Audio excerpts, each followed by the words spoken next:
So as we know, J.J. Watt is no longer a Houston Texan, and the guy had a phenomenal career there. I want to go through some of his accomplishments, and this was from My Sports Update on Twitter. He was a number 11 overall pick, of course, a 3-time Defensive Player of the Year. There's been 3 of those in NFL history: Lawrence Taylor, Aaron Donald, and J.J. Watt. Pretty damn good company, if you ask me. 8-time All-Pro, 5 Pro Bowls. I don't know how you make 8 All-Pros and only 5 Pro Bowls. I don't really get that, but that's what he made. 2-time sack leader, which is awesome. Walter Payton Man of the Year, of course. Raised over $40 million for the Hurricane Harvey relief, which was great by him. 101 career sacks and counting. 61 passes defended. 25 forced fumbles, and 7 touchdowns. The guy obviously at one point was the best defensive player in football. I think it was for at least a 4 or 5 year stretch. Then Aaron Donald came on, kind of took that title away, and he's probably still the best defensive player in football now. But J.J. Watt is no longer a top 5 defensive player in football. I think for defensive ends, I still think he's a top 10 defensive end in football. I think he's somewhere from that 6 to 10 range. J.J. Watt's not the elite player that he used to be, but J.J. Watt I still think is a top 10 defensive end in football. He still plays the run very well. He can get to the passer. The problem is that he's not as healthy as he once was. I mean, he's missed a lot of games in the past with the back surgeries and things like that. I think he was healthy most of last year, so that's definitely good coming into like a contract year basically for him, or free agency year. And people complain that the Texans should have traded him for a draft pick.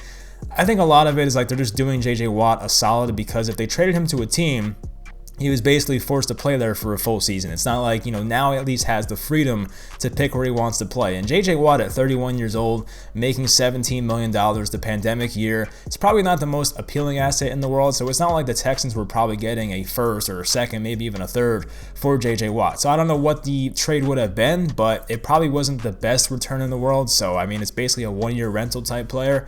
So I'm happy they let him go and they let him pick where he wants to go. There's a lot of options out there. This tweet from Ed Warner on the bottom left here says that teams are showing interest already, and basically, he says a dozen teams, but the ones he has listed here are the Steelers, of course. Now, the Steelers makes a lot of sense. I mean, TJ Watt's there. I think Derek Watt, his brother, is there as well. So 2 brothers on that team. The Steelers are a good team. They're a contender.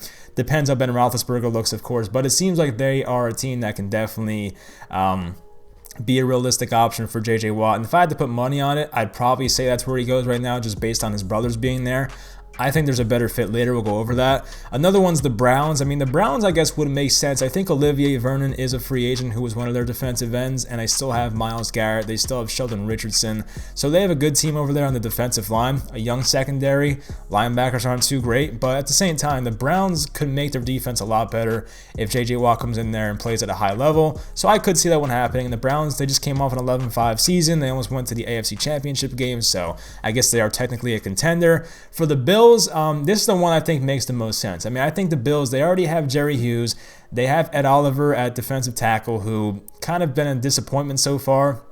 He's been a good pass rusher. He can't play the run too well for some reason. I mean, he was an athletic freak at Houston.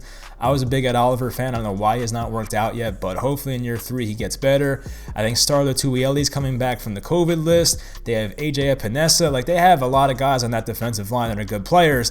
They could be a J.J. Watt away from making that defense really, really good. And they have their linebackers in Tremaine Edmonds. They have Matt Milano in the back end. They have Tre'Davious White. They have Jordan Poyer, Micah Hyde. That can make that defense from really good to just freaking top 5 in the NFL type good. So that would be awesome. I think the Bills would be the best fit for him. I will say that. I still think it goes to the Steelers, but I will say for me at least the Bills would make the most sense. And the Titans. I mean, the Titans have tried this. They've tried it with Jadeveon Clowney. They tried it with Vic Beasley. Neither of those worked out. They traded Jarrell Casey to the Broncos, which was a big loss for them. Of course, he got hurt this year, but still, he was a really good Titan for a long time. Now, they still have Jeffrey Simmons, but I feel like outside of him, the Titans' defensive line is not the best in the world. So if they added a guy like J.J. Watt, and the Titans have a good offense, it's just their defense was awful this year, especially their secondary. But if they add a J.J. Watt to that defense, it can make them very good. They should have a better defense next year. It really can't get that much worse, but J.J. Watt would be a really nice improvement for them. The Los Angeles Rams, I've heard that rumor as well. That would be pretty cool with Michael Brockers, of course, Aaron Donald. You put J.J. Watt on there. You already had Jalen Ramsey. That'd be a really good defense for the Rams. They were really good last year. They lost their defensive coordinator, who's now coaching the Chargers, but you would assume, based on the talent they have, that the Rams would still be a good defense in 2021. And of course, having Matt Stafford on offense instead of Jared Goff would make them a lot better. So that would be a really good fit as well. And the Green Bay Packers, I mean, they had Rashawn Gary, who is an outside linebacker, come on more towards the end of the year, but I think Preston Smith cutting him would save a lot of money, so he might be gone. So Darius Smith is still there, and I know it's like more of a 3-4. I think it's a 3-4 scheme over there for the Packers. I'm pretty sure, but I know that J.J. Watt's more of a 4-3 defensive end, or even plays inside sometimes. But he could play outside linebacker. Like, I don't see why not. I think J.J. Watt's athletic enough. But I'm trying to think who else would be in there. There's, as I said, there's a dozen teams in there, so I guess there could be like the 49ers maybe. I know Giants fans will wonder about the Giants. He wants to play for a contender. I just don't see that one happening. Who else? I mean, maybe the Miami Dolphins. Like, I don't even know. I'm just taking shots in the dark here. So I don't know. I mean, where do you guys think J.J. Watt ends up? That's pretty much the question here. So I think the Bills would be his best fit, but if I had to guess where he actually goes, I think I'm going to pick the Pittsburgh Steelers. And based on his brothers playing there, I feel like it makes a lot of sense. They're still a contender, so I guess it would make some sense there. But yeah, that'll pretty much do it. Let me know if you guys enjoyed the video. I have a video coming out about NFL rookies that surprise from rounds 3 and on. So we're not doing the first 2 rounds, but guys from rounds 3 and on.